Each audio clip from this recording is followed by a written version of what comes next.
Yo, what is good, everybody? It's your boy, Golden Falls, Golden What If, whatever you want to call me. I am back with What If Isagi and Shido Were Brothers, the finale.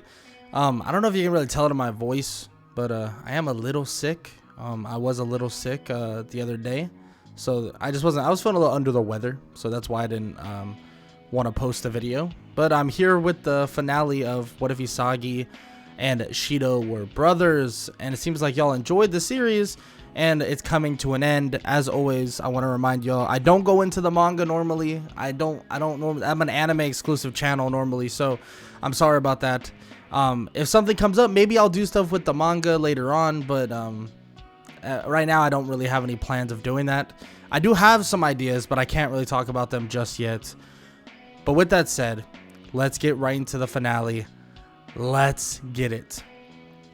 They are down 4-3. Isagi needs to find a way to stop the one and only Itoshi Rin, the brother of the prodigy of Japan. Now, he hasn't been able to stop him this entire game, and frankly, it doesn't look like he's going to be able to even slow him down. But he'll need to somehow find a way to do just that.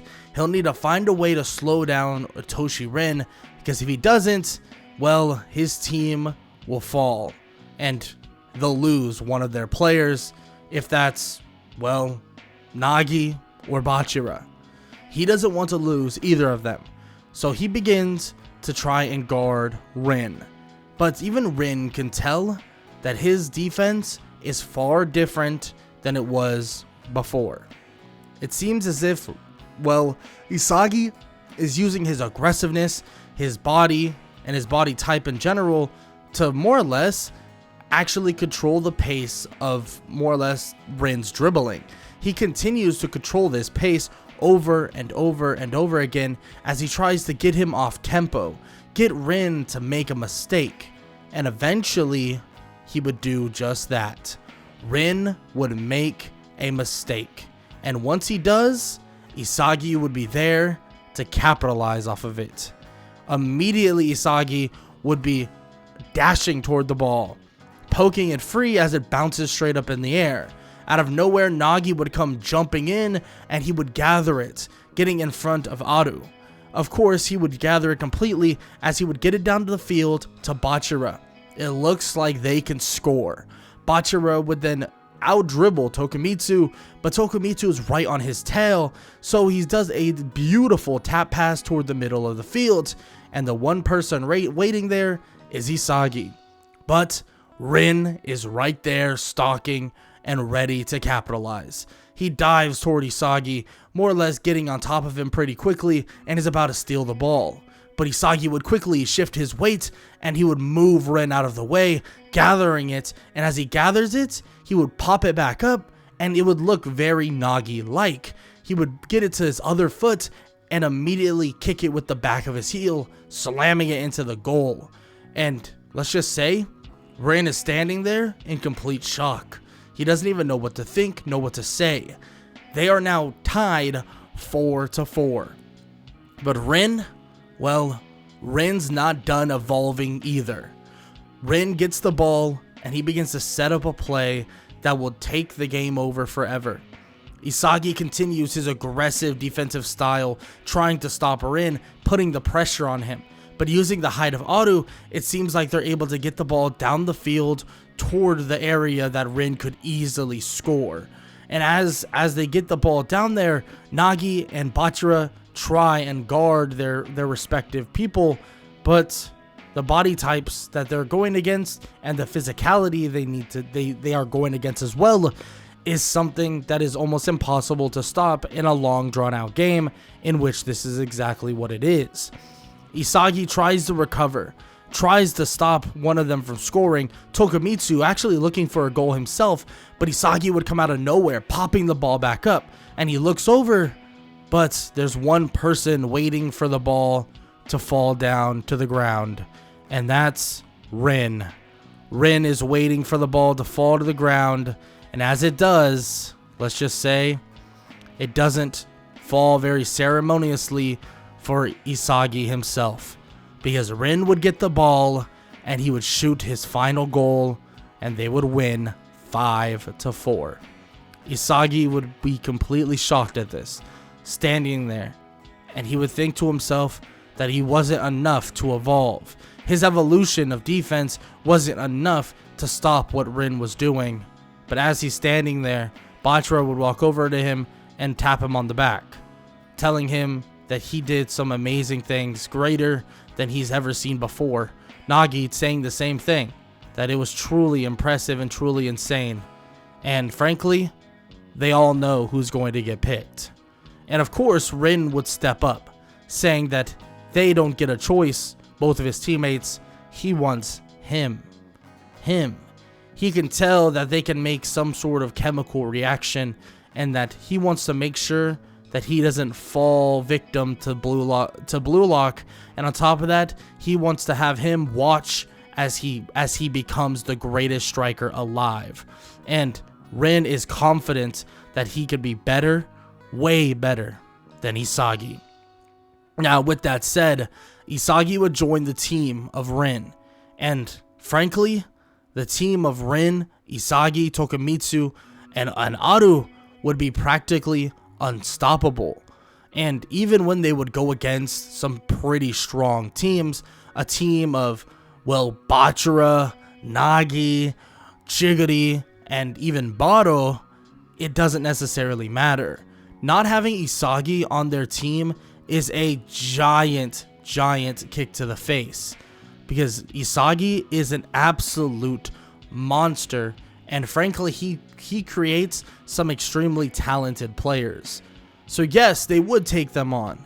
Chigiri being better than what he would normally would be. Same thing with Bachira and Nagi, but at the same time, the matchups they have are just not suitable to take down the team of Rin, especially when basically Rin and Isagi link up perfectly. When they link up to the largest extent that Rin's long-range threat and Isagi's threat of not only scoring within the box and also the penalty area, but also being able to pass out of it and set people up for insane goals, that combo, that chemical reaction is something that nobody ever would be capable of stopping, or at least that's what it feels like.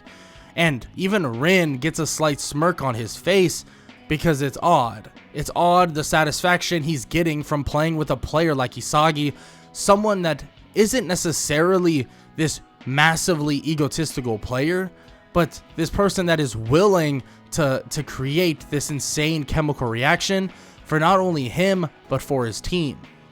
Isagi might have an ego. Of course, most of them do, and most of them, of course, have one. But Isagi's ego doesn't let him more or less affect the team to the point where he's stealing or causing bad things to happen, kind of like what his brother would be doing. Shido on this team wouldn't work, but the combo of Rin and Isagi as a team is insane. Almost unspeakably unstoppable. Isagi would score multiple goals and Rin would follow up with some of his own, and they would take down the team of Nagi, Baro, Bachira, and Chigiri in only a 5-1 scoreline.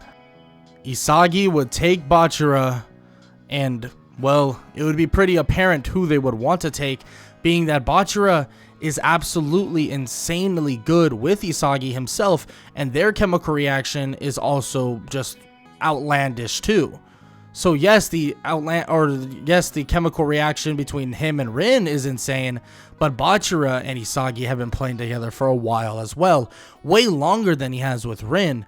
So their chemical reaction combined with Rin would be absolutely freakish. But now that they have 5 players, they wonder what's to come next. What's going to happen next, and what's their next challenge. And their next challenge would be something of absolute insane proportions, and that would be the game against the World 5. And this game would put a lot of things into reality. For starters, they would take on the World 5, but Rin would be extremely confident that he can smash them to bits. At the end of the day, he begins to say that He's basically going to turn this so-called sightseeing trip into an absolute bloodbath, as if he's about to destroy them and make them cry all the way back to their own countries. But quickly, it's realized that it's not that simple.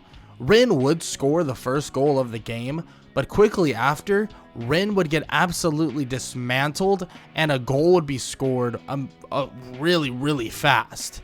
Isagi would find his own goal a little deeper into the game, and this would be a pretty impressive one, being that he is really strong, and also his ability to kind of score at will within the box kind of surprises the World 5. So he's able to pick up maybe 1 or 2 goals, but they would still lose 5-3, and it would be pretty like dominant by the World 5. It wouldn't even be that close, because at the end of the day, the speed that they have, the accuracy, the power, it's kind of just overwhelming overall. And it's kind of a reality check for these Blue Lock strikers, because at the end of the day, you are not invincible. You are the furthest thing from invincible. None of these players are perfect players, and none of them are going to more or less win no matter what. That's what they needed to realize during this session, that there's always someone better than you, and there's always someone that you should strive to be better than, which is a pretty good lesson overall, because the World 5 is something different. The World 5 is made up of some absolute killers, and there's a reason for it. I mean, they are 5 of the world's best players, but once all of it is said and done, Isagi and his team, or the combination of Rin, Bachira, Isagi, and so on, would await the next event.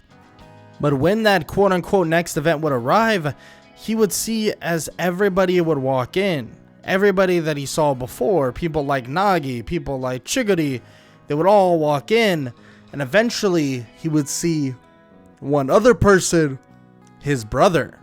He would see Shido. As he walks in, he says that it's good to see that his little brother isn't a complete waste of space and was able to make it through, but he does have their blood running through his veins, so it only makes sense.